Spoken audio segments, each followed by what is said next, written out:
இந்த கேள்விகளுக்குரிய பதில்களை முடிஞ்ச வரைக்கும் நம்ம தெரிஞ்சுக்கிட்டோம்னாலே அந்த சந்தேகங்கள் அந்த கேள்விகள் களையப்படுகிற போது இப்போ இருக்கிறத விட இன்னும் அதிகமாக நல்லுறவோடு நாம் பயணிக்க முடியும். ஒரு 12-1 மணி ஆகி நான் கோல் பண்ணுற டைமில் அவருக்கு ஆன்சர் இல்லை.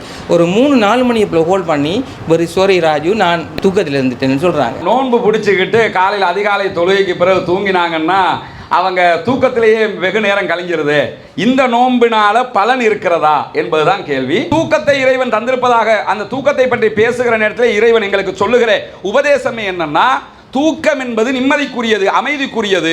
உங்களுடைய பொதுமறையான திருக்குர்ஆன் என்றது எழுதப்பட்டதா இல்லை இறைவனால் அருளப்பட்டதான்றது கொஞ்சம் கொஞ்சமாக 23 ஆண்டுகளாக கொடுக்கப்பட்டது.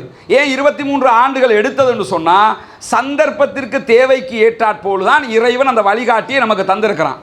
அந்த குர்ஆனை நம்ம எடுத்து பார்த்தோம்னா அந்த செய்திகளை படிக்கும் போதே நமக்கு அது தெரிய வரும். இப்படி ஒரு சம்பவம் நடந்திருக்குது, அதனால இறைவன் இந்த செய்தியை சொல்லியிருக்கிறான். இந்த அரபு நாடுகளில் பெரும்பாலான இடங்களில் யுத்தங்கள் நடைபெறுறது இந்த இஸ்லாமிய மார்க்கத்தை தழுவின அந்த ஒரு சமூகத்தினரால தான் நடைபெறதா நான் பார்க்கிறேன். இது ஒரு அதிகார போட்டி.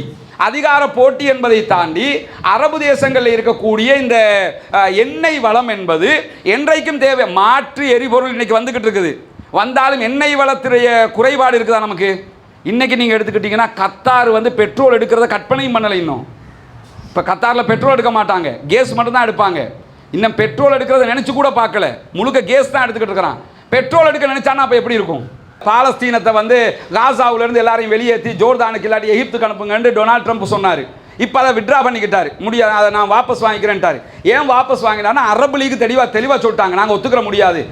பெண் பிள்ளைகள் பொதுவாக முஸ்லீம் பெண் பிள்ளைகள் சில அதில் அவங்களோட சமய ஒழுக்க இதிலிருந்து கொஞ்சம் விடுபட்ட சுதந்திரமாக இருக்குன்னு நினைக்கிறாங்க. இப்போ அந்த போட்டு வர பருதா கூட மொத்தம் முடிக்கணும்ன்றது இப்போ அவங்க விரும்புகிறாங்கல்ல. இந்த மார்க்கத்தில் லா இக்ராஹ ஃபித்தீன், குர்ஆன்ல அரபு வாசகத்தை தான் நான் உங்களுக்கு சொல்கிறேன். இந்த மார்க்கத்தில் எந்த விதமான நிர்பந்தமும் கிடையாது. ஒருத்தர் ஒரு முஸ்லீம், நான் முஸ்லீமாக இருக்கிறேன், நான் நினைக்கிறேன் நாளைக்கு நான் ஹிந்துவாக மாறப்போறேன்னு. இறைவனுக்கு ஏதாவது குறையா? இறைவன் நீ இப்படி இருந்தால் உனக்கு சொர்க்கத்தை தருவேங்கிறாரு. நீ போக நினைச்சா போ, மறுமையில் உன்னை பார்த்துக்கிறேன், அவ்வளோதான். யாரும் மார்க்கத்தை திணிக்க முடியாது. ஆனால் இந்த ஆடையினால நலவா கெடுதியாங்கிறத நம்ம லாஜிக்கலி பார்த்தோம்னா, ஒரு நடிகையாக இருக்கிறாங்க, அரசியலுக்குள்ளே வர்றாங்க, வரும்போது ஆடையை அவங்க மாற்றிக்கிறாங்க. ஏன் மாற்றுறாங்கன்னா நடிப்புக்கு இது உகந்ததுன்னு நினைக்கிறாங்க, யதார்த்தத்துக்கு இது நல்லதில்லை. அப்போ யதார்த்தத்துக்கு மாற்றுவோம்னு மாற்றுறாங்க. இஸ்லாம் என்ன சொல்லுதுன்னா, நீ யதார்த்தமாக இருந்துட்டு போயிரு.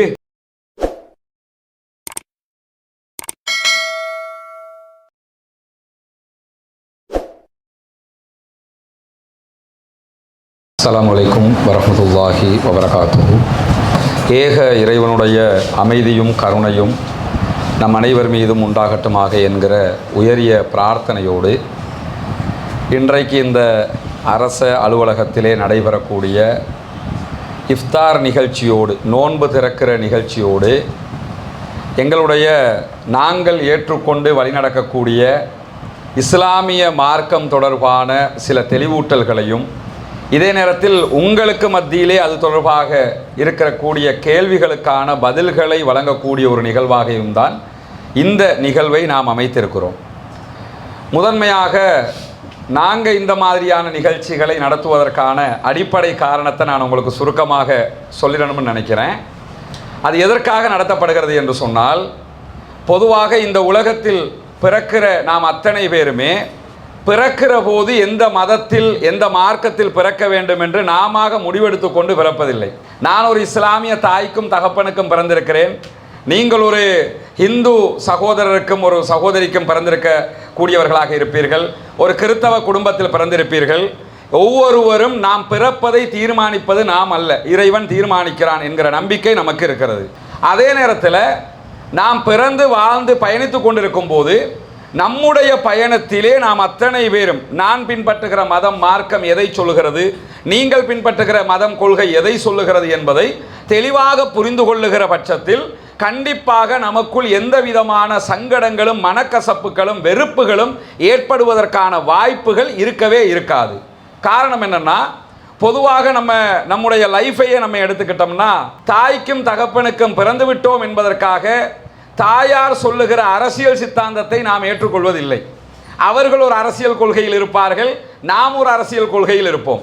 தகப்பனார் ஒரு கட்சியை சேர்ந்தவராக இருப்பார், நாம் வேறொரு கட்சியை சேர்ந்தவராக இருப்போம். காரணம் என்னன்னா, நம்ம சிந்திச்சு பார்த்து அது அவருக்கு தெளிவாக தெரிகிறது, இது எனக்கு சரியாக தெரிகிறது என்கிற முடிவை நாம் பிரித்தறிந்து எடுத்துக்கொள்கிறோம்.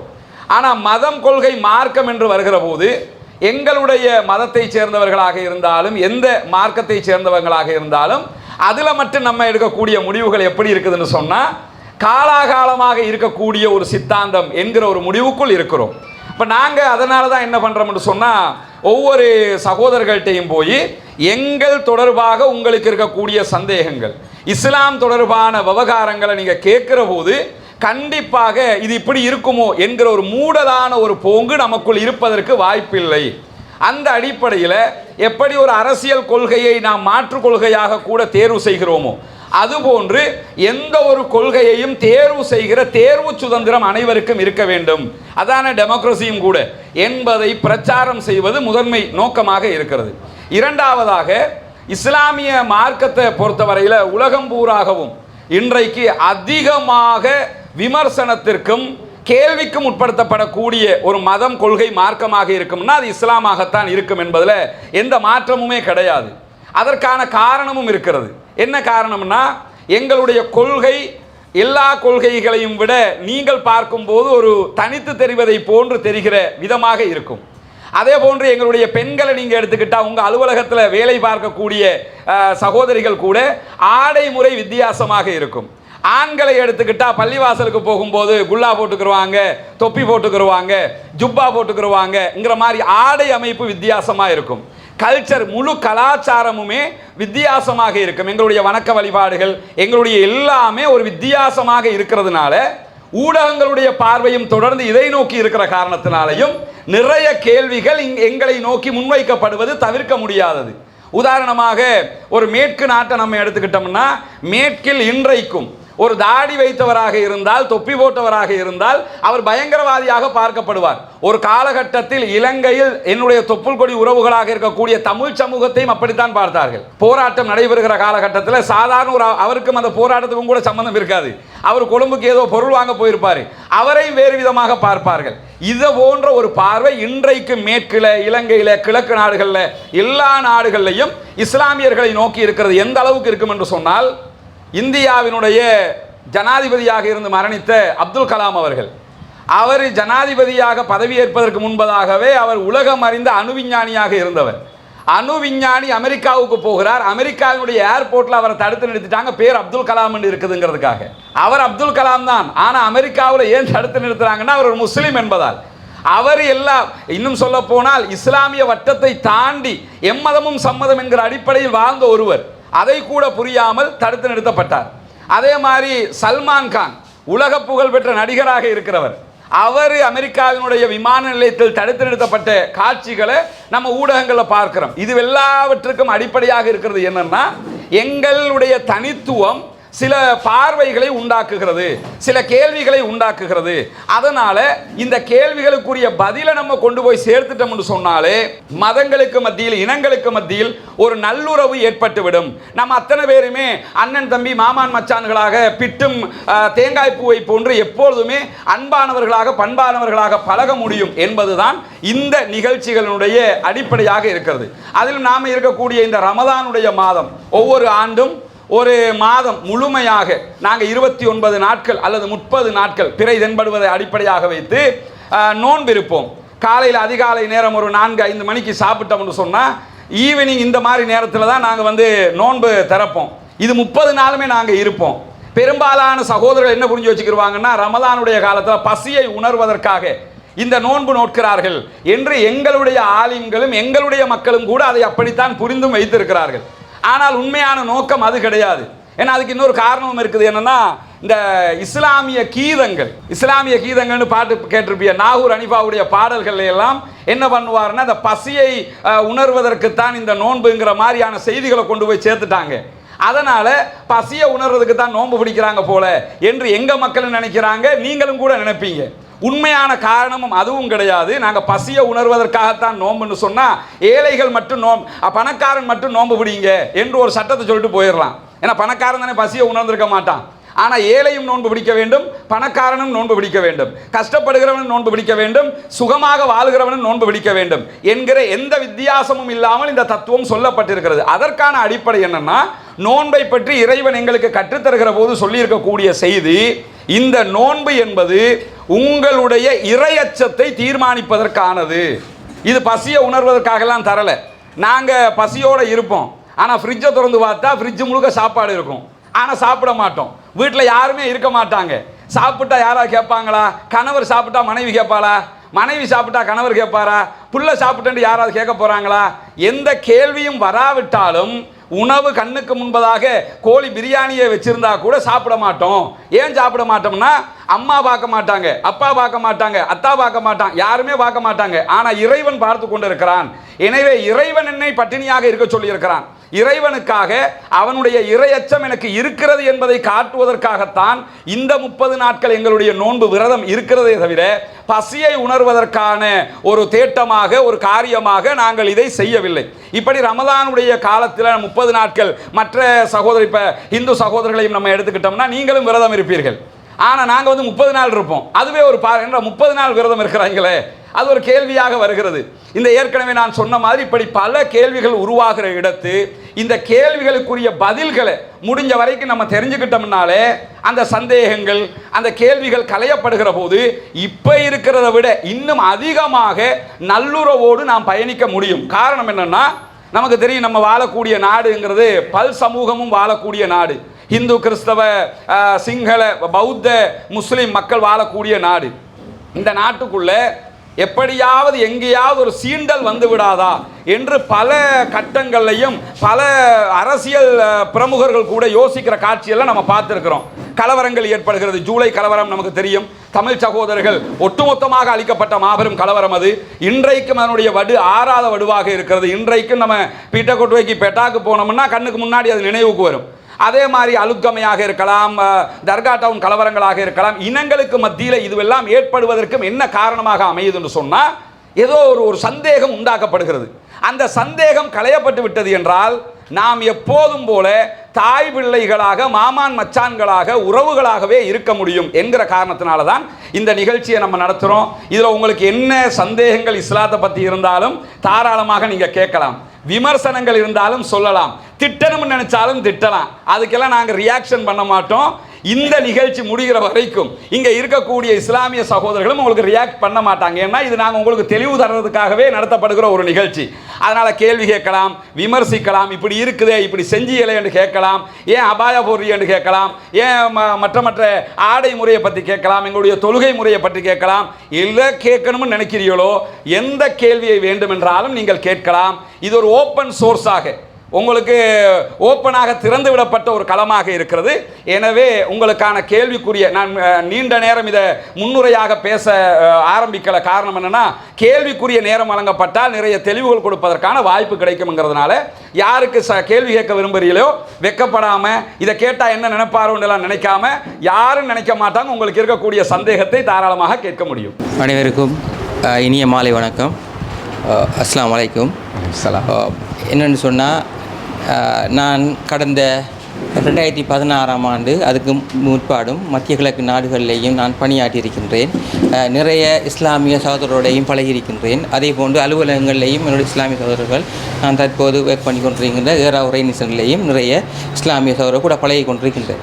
எனக்கு ஒரு சிறிய டவுட் உண்டு, மிச்சம் காலமாக இருந்தது. இந்த மாதிரி சந்தர்ப்பங்கள் கிடைத்ததை விட்டு மிகவும் சந்தோஷம், மகிழ்ச்சி அடைகிறேன். அதுக்கு முன்னாடி சில விஷயங்கள் சொல்லணும் அவங்கள்ட்ட. இவ்வாறான இன நல்லுறவுகளை ஏற்படுத்தக்கூடிய வகையில் இவ்வாறான நிகழ்வு நடத்துவதை நாங்கள் வரவேற்கத்தக்கிறோம். அந்த வகையில் நான் ஒரு இந்து மதத்தின் சார்பாக உங்களுக்கு மனமான நன்றிகளையும் வாழ்த்துக்களையும் தெரிவித்துக் கொள்வதோடு, அடுத்த விட எனக்குள்ள இருக்கிற கேள்வி என்னென்னு சொன்னால், என்னை இஸ்லாமிய சகோதரர்கள் என்னோடய பணி புரிஞ்சாக்களும் வெளியில் என்னோட சேர்ந்த நோன்பு, அந்த புனிதமான நோன்பு நேரங்களில் அந்த சுபோவில் அவங்க நோன்பை ஆரம்பிச்சிட்டதுக்கு பிற்பாடு தொடர்ச்சியாக அவங்களோட பணிகளில் ஈடுபடாது தூக்கத்தில் ஈடுபடுறாங்க. அதே விடயங்களை எங்களுடைய சகோதரர்கள் இங்கேயும் நான் வாழைச்சனை பிறப்பாக கொண்டிருக்கேன், அதில் நிறைய ஃப்ரெண்ட்ஸ் இருக்கிறாங்க ஓட்டமாடி வாழைச்சனைகளையும். அன்னையை சந்திக்க போகிற நேரங்களில் அவங்க தூக்கத்தில் இருக்கிறாங்க. அந்த காலையில் ஒழும்பி அந்த சுபோ உணவு வறந்து விட்டு சுபோ தொழுனத்துக்கு பிற்பாடு தூக்கத்தில் இருக்கிறாங்க. ஒரு 12-1 மணி ஆகி நான் கால் பண்ணுற டைமில் அவருக்கு ஆன்சர் இல்லை. ஒரு 3-4 மணி இப்போ கால் பண்ணி ஒரு சாரி ராஜு நான் தூக்கத்தில் இருந்துட்டேன்னு சொல்கிறாங்க. இந்த மாதிரியான ஒரு செயற்பாடு, இந்த மாதிரி ஒரு புனிதமான ஒரு நோன்பு நோக்கின்ற டைமில் எடுக்கப்படுகிறது இறைவனால் ஏற்றுக்கொள்ளப்படுமா என்றுதான் என்னுடைய கேள்வி. அருமையான ஒரு கேள்வி. சகோதரர் ராஜு அவங்க கேட்டிருக்கக்கூடிய கேள்வி. கேள்வியினுடைய சாராம்சம் என்னென்னா, நோன்பு காலம்ங்கிறது இறையச்சத்துக்குரியதுன்னு ஆரம்பத்தில் நானே சொல்லிட்டேன். பட் என்னென்னா, நோன்பு பிடிச்சிக்கிட்டு காலையில் அதிகாலை தொழுகைக்கு பிறகு தூங்கினாங்கன்னா அவங்க தூக்கத்திலேயே வெகு நேரம் கழிஞ்சிருது. இந்த நோன்பினால் பலன் இருக்கிறதா என்பதுதான் கேள்வி. நிச்சயமாக எந்த பலனும் கிடையாது.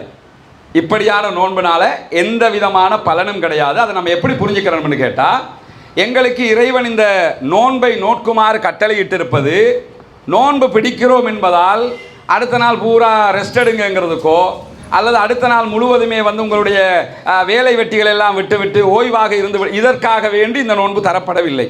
நோன்பு இறையச்சத்தை நோக்கியது. நமக்கு இறைவனுடைய அச்சம் இருக்கும் என்றால் இறைவன் கட்டளையிட்டிருக்கிறான், நோன்பு நோக்க வேண்டும். இதை தாண்டி உங்களுக்கெல்லாம் தெரியும், இஸ்லாமிய மார்க்கத்தில் 5 வேளை தொழுகைகள் கடமையாக்கப்பட்டிருக்கிறது.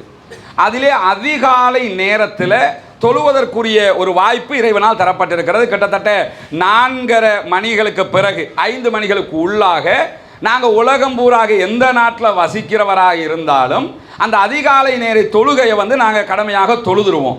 இந்த தொழுகையினுடைய ஸ்பெஷாலிட்டியே என்னன்னு கேட்டால், ஒரு மனிதன் அதிகாலையிலேயே எழும்ப வேண்டும் என்பதுதான். காலையிலேயே இரவில் நேரத்துக்கு தூங்கிட்டோம்னா காலையிலேயே எந்திரிச்சிடணும். இன்னும் சொல்லப்போனால் நபிகள் நாயகம் ஸல்லல்லாஹு அலைஹி வஸல்லம் அவர்கள் இரவில் நாங்கள் இரவு தொழுகை, இஷா தொழுகைன்னு ஒரு தொழுகை இருக்குது. நோன்பு அல்லாத காலங்களில் அது மட்டும்தான் தொழுவோம். நோன்பு காலத்தில் இரவு முழுவதும் பள்ளிவாசல்களில் தொழுகை நடத்துறதை நீங்கள் பார்த்துருப்பீங்க. அது எக்ஸ்ட்ரா தொழுகை.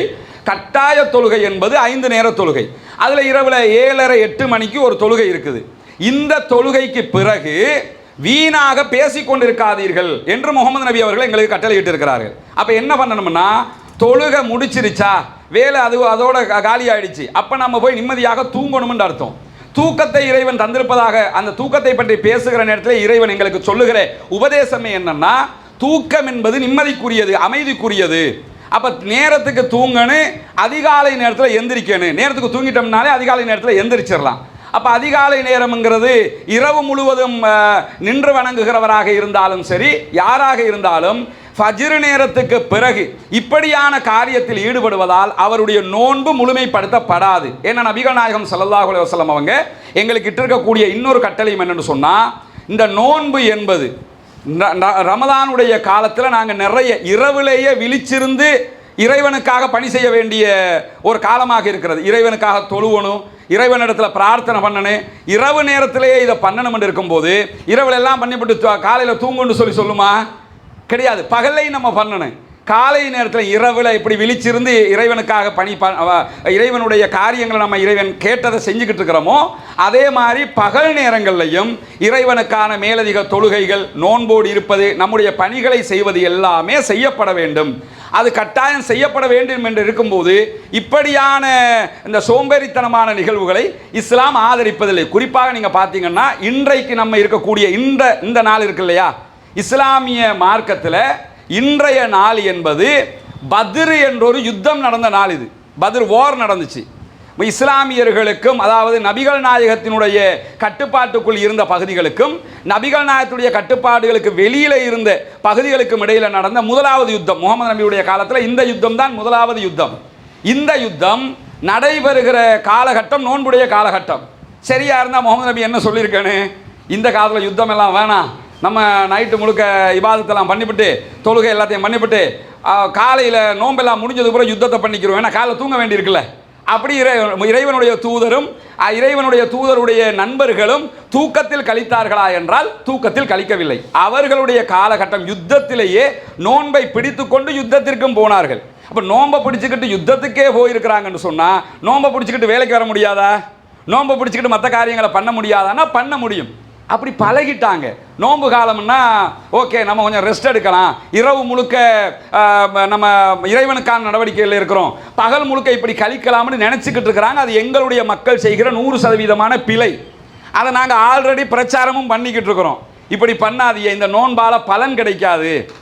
நோன்பில் பலன் கிடைக்கணும்னு சொன்னால் அந்த காலகட்டத்தை நம்ம பயன்படுத்தணும். இன்னும் சொல்லப்போனால் நம்முடைய நாட்டினுடைய முன்னாள் ஜனாதிபதி ஆர் பிரேமதாஸ் அவங்க இருக்கும்போது அவர் அடிக்கடி பேசுகிற ஒரு செய்தினா, ஜனாதிபதி மாளிகைக்கு அருகாமையிலேயே பள்ளிவாசல் இருக்கும். அவரே என்ன சொல்லுவாருன்னா, நான் காலையில் முஸ்லீம்களுடைய பள்ளிவாசலில் பாங்கு சப்தம் கேட்கும் போது தான் நானே எந்திரிச்சிருவேன். அந்த பாங்கே எதை சொல்லுதுன்னா, இதுக்கப்புறம் நீ தூங்காதங்கிறதுக்காக சொல்லப்படுகிறது.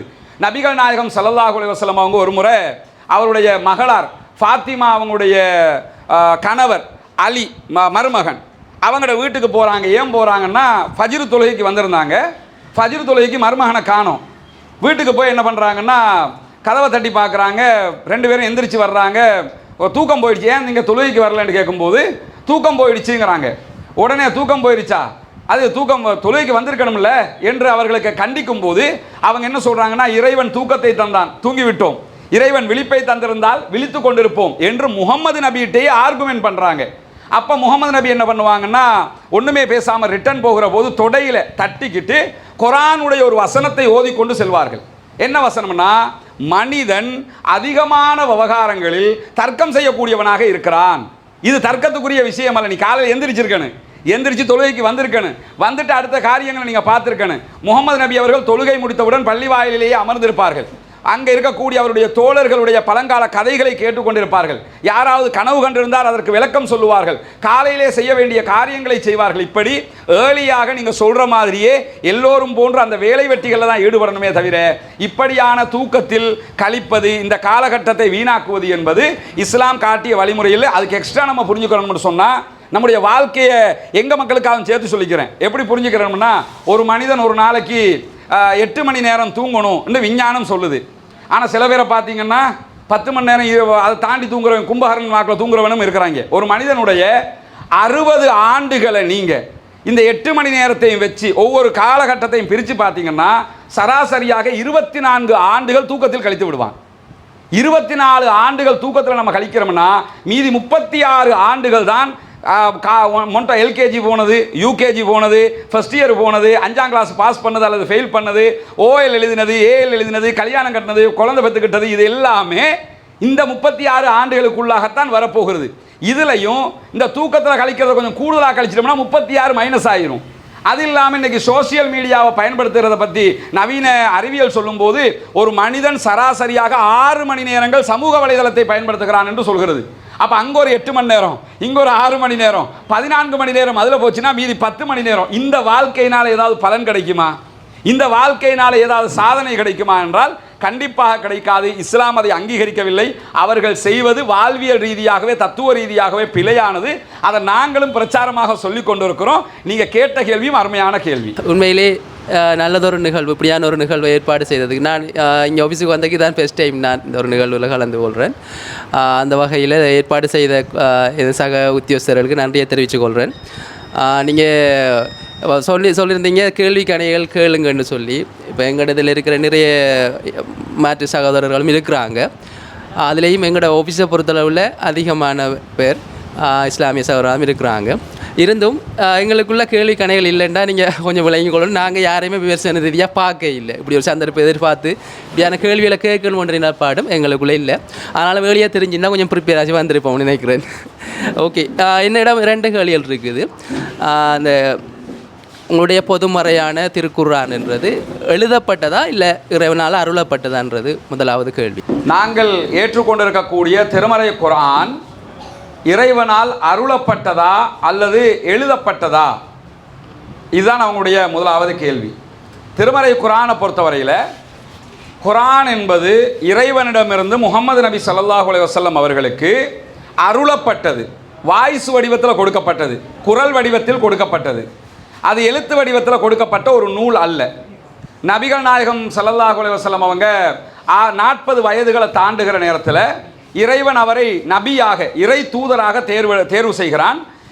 உலகத்திற்கு அனுப்பப்பட்ட இறுதி இறை தூதராக இஸ்லாம் முகமது நபி அவர்களைத்தான் கற்றுத்தருகிறது. இறை தூதர் முகமது நபி அவர்கள் மக்காவில் நடக்கக்கூடிய சில காரியங்களை பார்க்குறாங்க.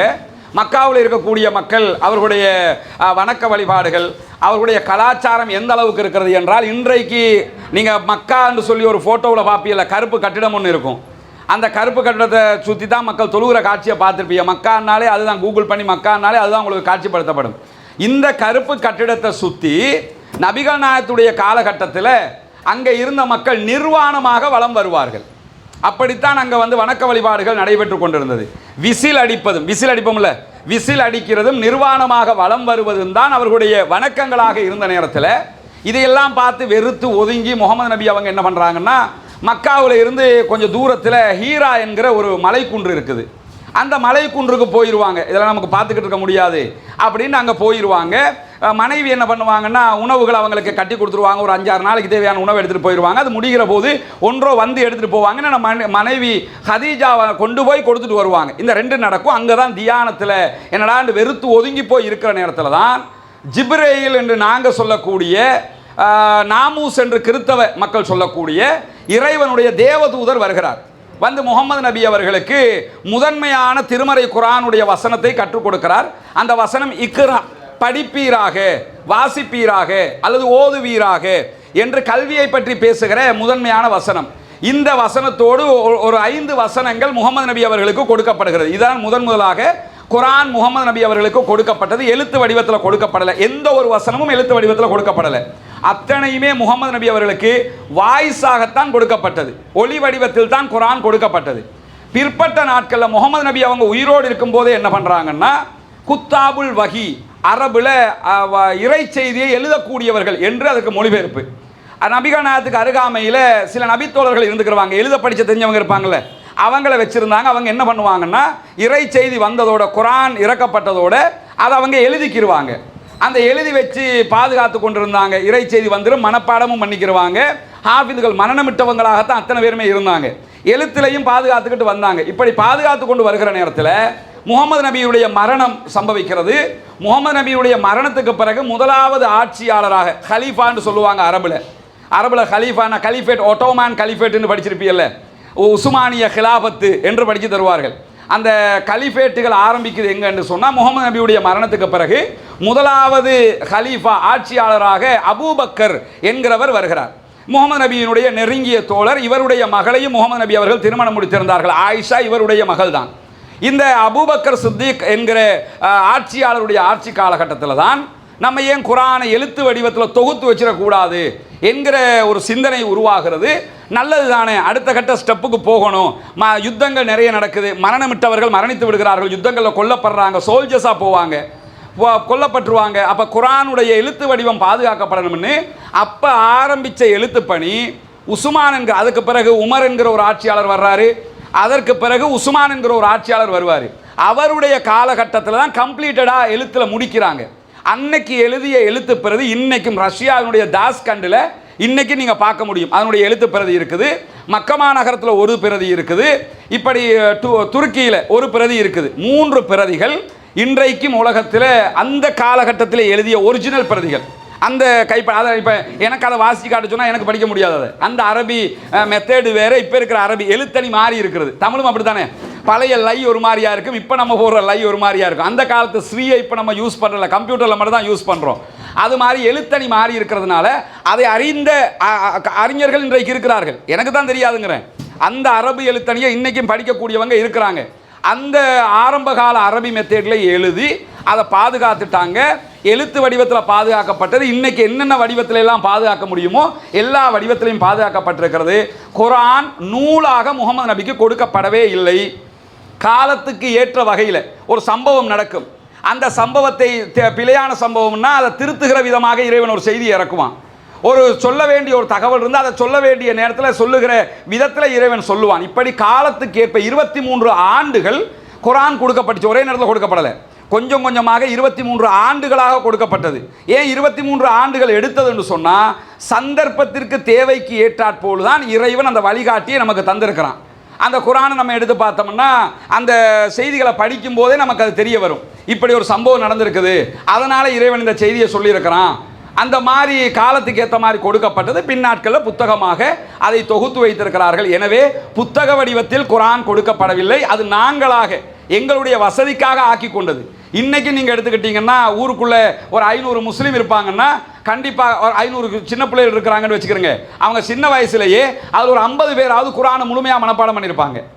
இஸ்லாமியர்கள் நீங்கள் திருக்குறள் நானே மனப்பாடம் பண்ணியிருக்கேன். திருக்குறளை மனப்பாடம் பண்ணுவோம்ல ஸ்கூல்களில், அது மாதிரி குர்ஆனை என்ன பண்ணுவாங்கன்னா ஒவ்வொரு ஆண்டுகளும் எல்லோருமே பெரும்பாலும் மனப்பாடம் பண்ணிடுவாங்க. இந்த ரமதானுடைய காலத்தை எடுத்துக்கிட்டால் குர்ஆனை மனனமிடுவதற்கே எங்களுடைய பெரும் நேரத்தை நாங்கள் அதுக்காக செலவு செய்வோம். என்னென்னா மனப்பாடமாக இருக்கணுங்கிறது தான் எங்களுடைய அதிகமான ஈடுபாடாக இருக்குது. எந்த நேரத்திலும் ஓதிக்கிறலாம் அப்படிங்கிறதுக்காக செய்வோம். ஆனால் எழுத்து வடிவத்திலும் பாதுகாக்கப்பட்டிருக்கிறது, எழுத்து வடிவத்தில் அருளப்படவில்லை. இதுதான் உங்களுடைய முதலாவது கேள்விக்கான பதில். அடுத்த விடயம் என்னென்னு சொன்னால், நானும் சமூக வலைத்தளங்களாக இருக்கலாம் அல்லது நானும் படித்த ஒரு அறிவு ரீதியாக இஸ்லாமிய மார்க்கத்தில் சில நம்பிக்கைகள் சில பிற மதங்களில் இல்லாத சில விஷயங்களை நான் முக்கியத்துவப்படுத்தி பார்த்துருக்கிறேன். நான் அறிஞ்ச வகையிலும் என்னோட சில பேர் கலந்துரையாட அடிப்படையில். அப்போ அந்த அடிப்படையில் பிரதானமாக ஒற்றுமையாக இருக்கலாம், ஒழுக்கமாக இருக்கலாம், சமூக விழுமியங்கள் சார்ந்து நிறைய விஷயங்களை சொல்கிற ஒரு இஸ்லாமிய மதத்தில் இப்போதைய அண்மைய சூழலாக இருக்கலாம், இதுக்கு முன்னர காலமாக இருக்கலாம், இந்த அரபு நாடுகளில் பெரும்பாலான இடங்களில் யுத்தங்கள் நடைபெறுறது இந்த இஸ்லாமிய மார்க்கத்தை தழுவின அந்த ஒரு சமூகத்தினரான தான் நடைபெறதா நான் பார்க்குறேன். அது பிள்ளையாகவும் இருக்கலாம் நாம் சொல்கிற விஷயங்கள்.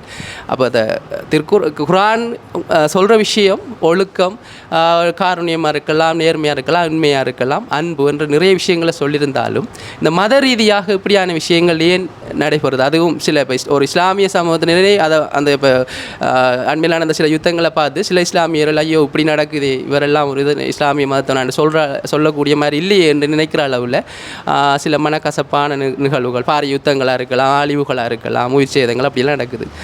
இதை மத ரீதியாக செய்கிறாங்களா, இது என்ன மாதிரி என்று எனக்கு ஒரு தெளிவு தேவைப்படுது. இதை மதத்தின் பேரில் செய்கிறாங்களா, இது அவங்க ஒரு மாட்டு இதாக விளங்கி கொண்டு நடத்துகிறாங்க?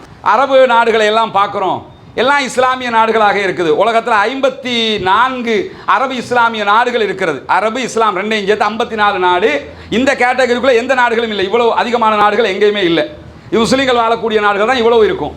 அவ்வளவு நாடுகள் இருக்கிற போது இந்த அடிக்கடி யுத்தம் வருகிறத பார்த்தோம்னா ஏன் அடிச்சுக்கிறாங்க முஸ்லீம்கள் சொல்கிறாங்க, முஸ்லீம்களே இப்படி அடிச்சுக்கிற மாதிரி இருக்குதே, இது சரிதானா, இந்த யுத்தங்கள் எதற்காக வருகிறது என்பது தான் அவருடைய இரண்டாவது கேள்வி. இந்த கேள்வியில் நம்ம 2 விதமாக இதை புரிஞ்சுக்கிறணும். அண்மை காலமாகவே நீங்கள் ஒரு 100 ஆண்டுகளுக்குள்ளே நீங்கள் பார்த்தீங்கன்னு சொன்னால், 100 ஆண்டு கூட தேவை, அதுக்கு முன்னாடியே போய் பார்த்தா ஒட்டோமான் கலிஃபேட்டு விழுகிற நேரம், ஒட்டோமான் கலிஃபேட்டுன்னா முதலாவது உலக மகா யுத்தம் நடைபெறுகிற போது 2 விதமான ஒரு புறமாக இத்தாலியினுடைய அதிகாரம் உச்சத்தில் இருக்கிற நேரம், அதே நேரத்தில் துருக்கியினுடைய தலைமையில் ஒரு பெரிய ஆட்சி இருந்தது. துருக்கி தான் அவங்க லீட் பண்ணிக்கிட்டு இருந்தாங்க. எல்லா அரபு நாடுகளும் துருக்கிக்கு கீழே தான் இருந்தாங்க. இன்றைக்கி இருக்கிற சவுதி அரேபியா அன்றைக்கி சவுதி அரேபியாவாக இருக்கலை, இன்றைக்கி இருக்கிற குவைத் அன்றைக்கி குவைத்தாக இருக்கலை, இன்றைக்கி இருக்கிற பஹ்ரைன், இன்றைக்கி இருக்கிற எந்த அரபு நாட்டை நீங்கள் எடுத்துக்கிட்டாலும் அத்தனையும் என்ன சொல்லப்படும்னா உஸ்மானிய ஹிலாபத்து, ஒட்டோமான் கலிஃபேட் என்கிற பேரில் தான் இருந்தாங்க. அங்கே இருந்த உஸ்மானுங்கிற ஒருத்தர் தான் ஆட்சி பண்ணிக்கிட்டு இருந்தார் முழு தேசத்தையுமே. ஏன்னா முகமது நபி அவங்க மரணிக்கும் போது இப்போ நம்ம பார்க்குற இந்தியா இருக்குல்ல, இதுக்கு முன்னாடி இருந்த இந்தியா இருக்குல்ல, நேபாள், வங்காளதேசம், பாகிஸ்தான், இதையெல்லாம் ஒன்றிணைத்த ஒரு இந்தியா இருந்ததில்ல பாரதம். இப்போ இருக்கிறது பாரதம் தான் சொல்கிறாங்க, ஆனால் நிஜ பாரதம் அதுதானே. அவ்வளவு பெரிய இந்தியா அளவுக்குண்டான ஒரு தேசம் முகமது நபி மரணிக்கும் போது முகமது நபியுடைய கண்ட்ரோலில் இருந்தது. வெறும் 10 ஆண்டுகளுக்குள்ளாக அவ்வளவு தேசத்தை விட்டுட்டு தான் முகமது நபி மரணிச்சாங்க. அதற்கு பிறகு இஸ்லாமியர்கள் பரவ ஆரம்பித்து பல நாடுகளும் கைப்பற்றப்பட்டு ஒட்டோமான் கலிஃபேட்டுக்கு கீழே இவ்வளவு நாடுகள் இருந்தது. முதலாம் உலக மகா யுத்தத்திற்கு பிறகு இந்த நாடுகள் எல்லாம் சிதற ஆரம்பிக்கிறது. அதுக்கான காரணம் என்ன? முதலாம் உலக மகா யுத்தம், பிறகு 2ஆம் உலக மகா யுத்தம். இந்த யுத்தங்களை ஜெயிக்க வேண்டியிருந்தது. உள்ளக்குள்ள எப்படி இருக்குதுன்னா பிரித்தானியா பேசிக்கொள்ளுது எல்லா ஆட்கட்டையும். உதாரணமாக சவுதியை ஒரு பகுதி ஆட்சி பண்ணிக்கிட்டு இருக்காருன்னா நீ எங்கள் கூட நின்றுக்க, வெளியில் அங்கே நின்றுக்க, உள்ளுக்குள்ளே எங்களோட நின்றுக்க. யுத்தம் முடிஞ்சதோட உன்னை தனி நாடாக ஆக்கி தந்துடுறோம், தனித்தனியாக பிரித்து தந்துடுறோம்னு சொல்லி பேசிக்கிட்ட அடிப்படையில் அந்த 2ஆம் உலக மகா யுத்தம் அவ்வளவு ஒரு புறம் ஜப்பான் உள்ளிட்ட நாடுகள் அடிவாங்க, எல்லாத்துக்குமே இதுதான் பேசிக்காக அமைஞ்சது. ஏன்னா நம்பினவங்க வெளிப்படையாக நிற்கலை. இந்த மாதிரி ஒரு சம்பவம் நடந்து நாடுகள் எல்லாம் சிதறடிக்கப்படுகிறது. தனித்தனி நாடுகளாக எல்லோருமே மாறிவிடுகிறார்கள். அந்த பிரித்தானியாவை நம்பின அந்த இடம்தான் இன்றைக்கும் எங்களுடைய மக்கள் பாலஸ்தீனத்தில் அடி வாங்குவதற்கு காரணமாக இருக்கிறது. பாலஸ்தீனத்தை மட்டும் என்ன பண்ணிட்டான், அந்த நேரத்தில் தனியாக விட்டுட்டு எல்லாத்தையுமே தனியாக பிரித்து கொடுத்துட்டான். அன்னைக்கே அதுக்கும் தனி நாடு ஆக்கியிருந்தாங்கன்னா அப்போ தனி நாடாக தான் அவங்க இருந்தாங்க, அங்கீகரிக்காம விட்டாங்க. அப்போ இந்த மாதிரி பிரிஞ்சு வந்ததுக்கு பிறகு நாடுகளுக்குள் நடக்கக்கூடிய சண்டைகளை நீங்கள் எடுத்துக்கிட்டிங்கன்னா ஓரிரு சண்டைகள் மட்டும்தான் 2 இஸ்லாமிய நாடுகள் அடித்துக்கொண்ட சண்டைகளாக இருக்கும். உதாரணமாக ஈரான் வார் நடந்துக்கிட்டு இருந்தது. 15 ஆண்டுகளுக்கு மேலே நடந்த ஒரு யுத்தம் அது. ஈரான் சதாம் ஹுசைனும் அன்றைய ஈரானுடைய ஆட்சியாளர்களும் செய்த யுத்தம். இது மத ரீதியிலான சண்டை கிடையாது. இன்னும் சொல்ல போனால் சதாம் ஹுசைன் மரணிக்கிற நேரத்தில் தான் இஸ்லாத்தினுடைய கோட்பாடுகளை ஏற்றுக்கொண்டவராக இருந்தார். சதாம் ஹுசைன் இன்னைக்கு நீங்கள் கூகுள் பண்ணி பார்த்தீங்கன்னா குரானை கையில் வச்சுக்கிட்டு இருப்பார். அந்த சதாம் ஹுசைன் ஆளுகிற காலத்தில் பார்த்தீங்கன்னா அவருடைய பாத் கட்சினாலே நமக்கு தெரியும், கம்யூனிஸ்டுகள், அவங்க இடதுசாரிகள். அவர் ஒரு இஸ்லாமியராக இருப்பவர் கம்யூனிச சிந்தனையை 100% ஏற்றுக்கிற மாட்டார்ல. கடவுளே இல்லை, இந்துவும் ஏற்றுக்கிற முடியாதுல்ல, நம்ம கட்சின்னு ஏற்றுக்குருவோம். உதாரணமாக இப்போ என்பிபி ஆட்சியில் இருக்கிறாங்க, அரசியல் கட்சியாக ஏற்றுக்குருவோம். மத ரீதியாக ஏற்றுக்கிற முடியுமான்னு பார்த்தோம்னா அவங்க மதமே இல்லைம்பாங்க. நம்ம இந்து மதம் எங்களுடைய மதம்னு இருப்போம், இஸ்லாம் எங்களுடைய மதம்னு இருப்போம். மத ரீதியாக பார்த்தா அதுக்கு வெளியே இருப்பாங்க. அந்த மாதிரி பாத் கட்சி என்பது சதாம் ஹுசைனுடைய கட்சி, கடவுளே இல்லை என்கிற கம்யூனிச சித்தாந்தத்தை சொல்லக்கூடிய கட்சி. அதே மாதிரி சிரியாவில் அசாத் இப்போ வீழ்த்தப்பட்டார் இல்லையா, அவருடைய தகப்பனார் பஷர் அல் அசாத்துடைய தகப்பனார் இருக்கிற நேரத்தில் அவர் உருவாக்கினது பாத் கட்சி தான். அதுவும் இதே கம்யூனிச செக்குலிசம் பேசக்கூடிய கட்சியாக இருந்தது. இவங்க சதாம் ஹுசைனுக்கும் ஈரானுக்கும் இடையில் ஒரு வார் நடைபெற்றது. மத ரீதியிலான சண்டை இல்லை, இது நாடுகளுக்கு இடையிலான சண்டையாக நடைபெற்றது. அதே மாதிரி பார்த்தீங்கன்னு சொன்னால் பிற்பட்ட நாட்களில் சதாம் ஹுசைன் என்ன பண்ணார்னா குவைத்தை ஆக்கிரமிச்சார். மத ரீதியாக ஆக்கிரமிக்கலை, குவைத்தையும் சேர்த்து ஆக்கிரமிச்சுக்கிட்டோம்னா ஒரே நாடு பெட்ரோல் பிசினஸ் கலகட்டும் என்று நினைத்து குவைத்தை ஆக்கிரமிச்சார். இந்த மாதிரி நடந்தது. இப்போ அண்மை காலமாக எடுத்துக்கிட்டோம்னா யமனில் சவுதி அரேபியா தாக்குதல் நடத்தினாங்க. ஒரு 5-6 ஆண்டுகள் யுத்தம் நடைபெற்றது. இதுவும் மத ரீதியாக நடந்த யுத்தம் அல்ல. யமனுக்குள்ள அப்துல்லா மன்சூருங்கிற ஒருவர் ஆட்சி செய்கிறாரு. ஆட்சி செய்யும் போது ஹூதிகள் கிளர்ச்சி பண்ணி அதில் ஒரு பெரும்பகுதியை கைப்பற்றிடுறாங்க. அப்போ கைப்பற்றும் போது ஆட்சியாளர் என்ன பண்ணுறாருன்னா, சவுதி அரேபியா பக்கத்து நாடு, தாயிஃப் தான் அவங்களோட எல்லையாக இருக்கும், பக்கத்து நாடு எங்களுக்கு உதவி பண்ணுங்கன்னும் போது ஆட்சியை தக்க வைக்கிறதுக்காக சவுதி அரேபியா உள்ள புகுந்து என்ன பண்ணுறாங்கன்னா தாக்குதல் நடத்துகிறாங்க. இந்த தாக்குதல்கள் என்று வந்து விட்டால் அத்தனையுமே தாக்குதல்கள் தான், அதை நம்ம ஏற்றுக்கிறவே முடியாது. யுத்தங்கள் யார் செய்தாலும் பிழை, அதை நான் ஏற்றுக்கிறல. ஆனால் மத ரீதியாக இந்த யுத்தங்கள் நடைபெறவில்லை. அப்போ ஏன் இவ்வளோ யுத்தம் நடக்குதுன்னு பார்த்தீங்கன்னா, இந்த நான் சொன்னதை தாண்டி மற்ற எல்லா யுத்தத்தையும் நீங்கள் எடுத்துக்கிட்டிங்கன்னா மத்திய கிழக்கில் ஈராக்கில் சதாமுடைய ஆட்சி கவிழ்க்கப்பட்டு அவ்வளோ பெரிய யுத்தம் அரபு நாடுகள் செஞ்சதா? செய்யலை. அதை செஞ்சது யாருன்னு கேட்டால் அமெரிக்காவும் அமெரிக்காவினுடைய நேட்டோ நேச நாடுகளும் செய்தது.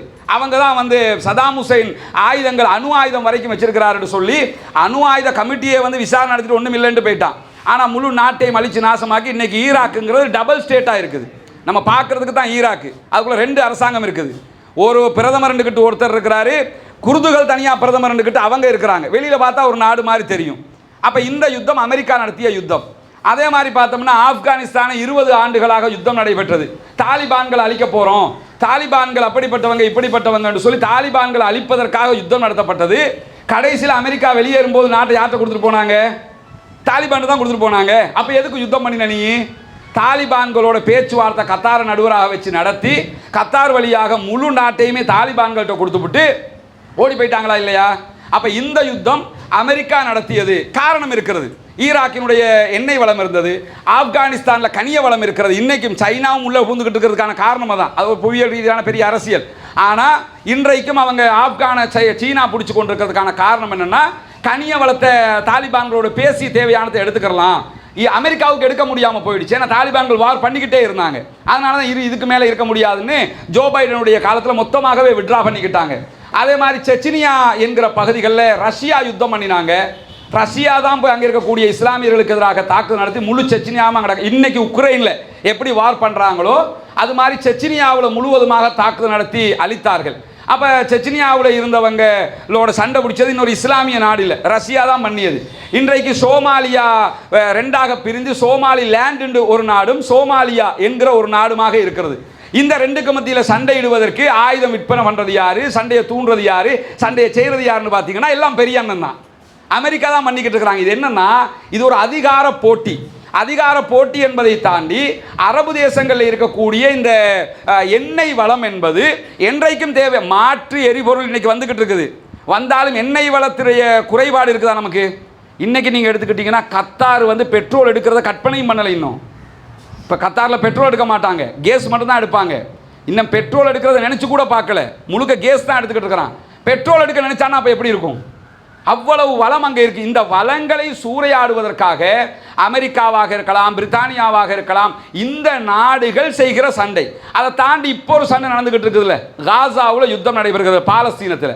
அந்த யுத்தத்தை நீங்கள் எடுத்துக்கிட்டீங்கன்னா ஐநாவில் இருக்கக்கூடிய 136 நாடுகள், நம்ம நாடு உட்பட, பாலஸ்தீனத்தை தனி நாடு ஆக்கிருங்க என்று சொல்லி நம்ம என்னைக்கோ அனுமதி கொடுத்துட்டோம். ஆனால் தனி நாடு ஆக்குறாங்களா? பாலஸ்தீனம்ங்கிறது பலஸ்டைன் நாடாக இருந்தது. நீங்கள் இன்றைக்கும் பாலஸ்தீனத்துக்கு தனி விமான நிலையம் இருந்தது, பாஸ்போர்ட் இருந்தது, அது தனி நாடு, தனி ஆட்சியாளர் இருந்தார். பிரித்தானியா என்ன பண்ணிட்டாங்கன்னு சொன்னால் அதுக்குள்ளே யூதர்களை கொண்டு வந்து குடியமர்த்தி யூதர்களுக்குரிய தேசம் கொடுக்க போகிறோம்னு இஸ்ரேலை உருவாக்கினாங்க. இன்றைக்கி நீங்கள் எடுத்துக்கிட்டிங்கன்னா அவ்வளோ அரபு தேசம் இருக்குது, 54 நாடுகள் இருக்குது. எந்த அரபு நாட்டுடையும் F-35 விமானங்கள் கிடையாது. அமெரிக்கா தான் அதை தயாரிக்கிறான். சவுதி அரேபியாவோட நெருங்கின நண்பன். அமெரிக்கா சவுதிக்கு F-35 விமானம் கொடுக்க மாட்டான். F-35 விமானம் வைத்திருக்கிற ஒரே நாடு இஸ்ரேல் மட்டும்தான். F-16 விமானங்கள் எந்த அரபு நாட்டையும் கிடையாது. இருக்கிற ஒரே நாடு யாருன்னு கேட்டால் இஸ்ரேல் மட்டும்தான். அணு ஆயுதங்களை வச்சு கொண்டிருக்கக்கூடிய அரபு நாடுன்னு ஏதாவது இருக்குதா? பாகிஸ்தான் வச்சு, அது அரபு நாடு கிடையாது. பாகிஸ்தான் அரபு கண்ட்ரின்னு எடுத்துக்கிட்டிங்கன்னா அணு ஆயுதத்தை வைத்து கொண்டிருக்கக்கூடிய எந்த கண்ட்ரியும் கிடையாது. ஆனால் இஸ்ரேல் வச்சுக்கிட்டு இருக்கிறான். அதே மாதிரி இப்போ ஈரான் கையில் எடுத்திருக்கிறாங்கிற செய்திகள் வந்து கொண்டிருக்கு. ஆனால் ஈரானும் அரபு தேசம் கிடையாது, பர்ஷியன் கல்ஃபில் வந்துடுவாங்க அவங்க. அப்படி பார்த்தீங்கன்னா அரபு நாடுகளை எப்படி வச்சிருக்காங்கன்னா உலக ஆசையை காட்டி, பணத்தை காட்டி, அவன்கிட்ட இருந்தே சுரண்டிக்கிட்டு அவனுக்கு எதிராக ஒன்றை காப்பாற்றுற. சவுதி அரேபியாவில் அரம்கோன்ற ஒரு கம்பெனி இருக்குதுங்க, அவங்க தான் பெட்ரோல் எடுப்பாங்க. அரம்கோ சவுதி கம்பெனியா? அது வந்து அமெரிக்கன் கம்பெனி. ஆரம்பத்திலே சூதுடைய காலத்திலே உள்ள புகுந்து நாங்கள் பெட்ரோல் எடுத்துறோம் 50-50 இந்த மாதிரி ஆக்கிக்கிட்டாங்க. அப்போ அந்த மாதிரி உலக ஆசையில் மூழ்கி போய் கிடக்கிறாங்க. இன்றைக்கு அரபு ஆட்சியாளர்கள் இதுதான் சொர்க்கம் மட்டும் வாழ்ந்துக்கிட்டு இருக்கான். அவன் போய் மதத்துக்கு சண்டை பிடிப்பானா? எனவே மதத்திற்காக எந்த சண்டைகளையுமே இஸ்லாமிய நாடுகள் பிடிக்கலை. இஸ்லாமிய நாடுகளை சண்டைக்கு தள்ளக்கூடியது எல்லாமே மேற்கு ஒரு புறம் சைனா இழுத்துக்கிட்டு இருப்பான், இன்னொரு புறம் ரஷ்யா இழுத்துக்கிட்டு இருப்பான், இன்னொரு புறமாக பிரித்தானியா அல்லது அமெரிக்கா இழுத்துக்கிட்டு இருப்பாங்க. இதுதான் நடந்து கொண்டிருக்கிறது. இன்றைக்கும் பாலஸ்தீனத்திலும் அதுதான் நடந்து கொண்டிருக்கிறது. அதனால் அரபு இஸ்லாமிய நாடுகள் அவங்க இன்னும் கொஞ்சம் பலம் பெற்று இப்போ நிற்கிறாங்கல்ல. பாலஸ்தீனத்தை வந்து காசாவிலேருந்து எல்லாரையும் வெளியேற்றி ஜோர்தானுக்கு இல்லாட்டி எகிப்துக்கு அனுப்புங்கன்னு டொனால்ட் ட்ரம்ப் சொன்னார்.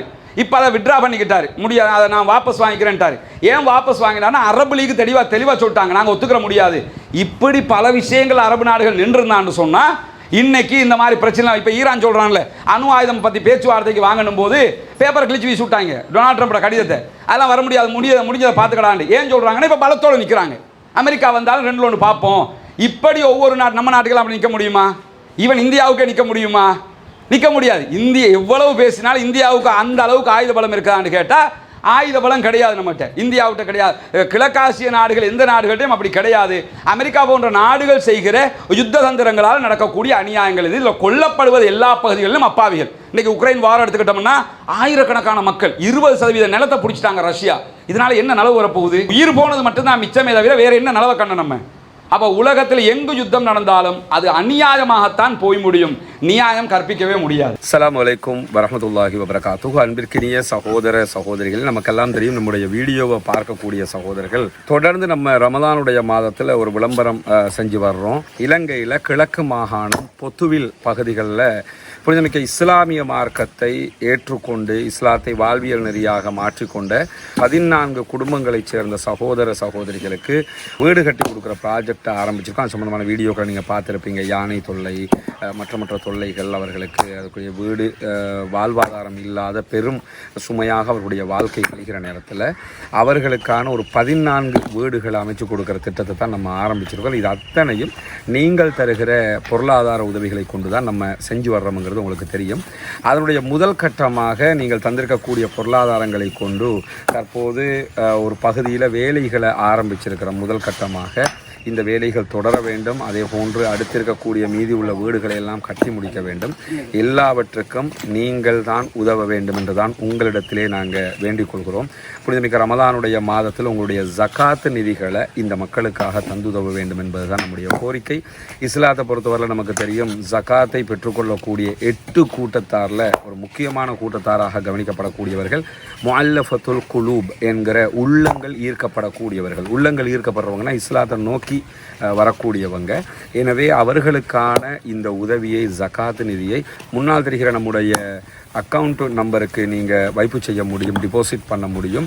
அதே நேரத்தில் சில நாடுகளில் இருந்து அந்த அக்கௌண்ட்டுக்கு டிபாசிட் பண்ண முடியாது என்று சொல்லக்கூடியவர்கள் இந்தியா போன்ற நாடுகள், மற்ற சில நாடுகள் அந்த பிரச்சனை இருக்கிறதா சொல்கிறாங்க.